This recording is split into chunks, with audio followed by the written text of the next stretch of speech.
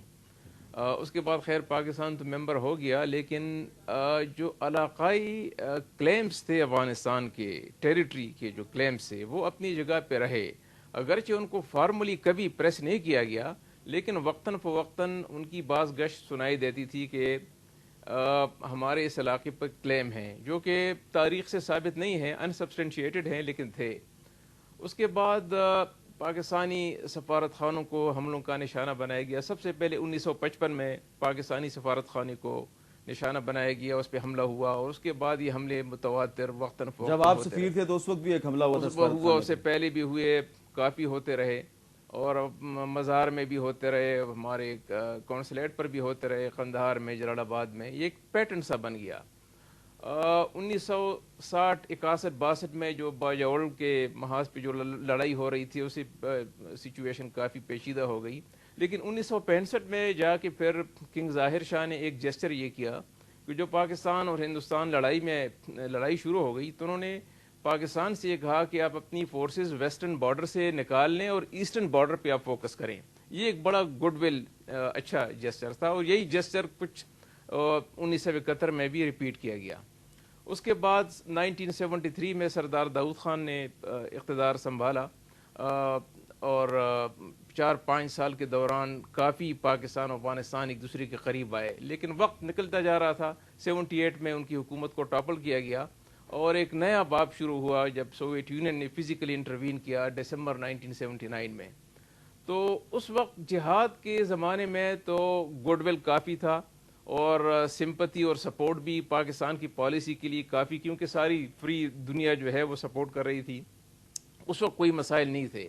لیکن مسائل اس وقت پیدا ہونا شروع ہوئے جب 1992 میں مجاہدین کی گورنمنٹ قائم ہو گئی اور ڈاکٹر نجیب اللہ کی حکومت ختم ہو گئی. کیونکہ بعض افغانوں نے یہ تاثر لینا شروع کیا کہ پاکستان حکمت یار کی حمایت کر رہا ہے.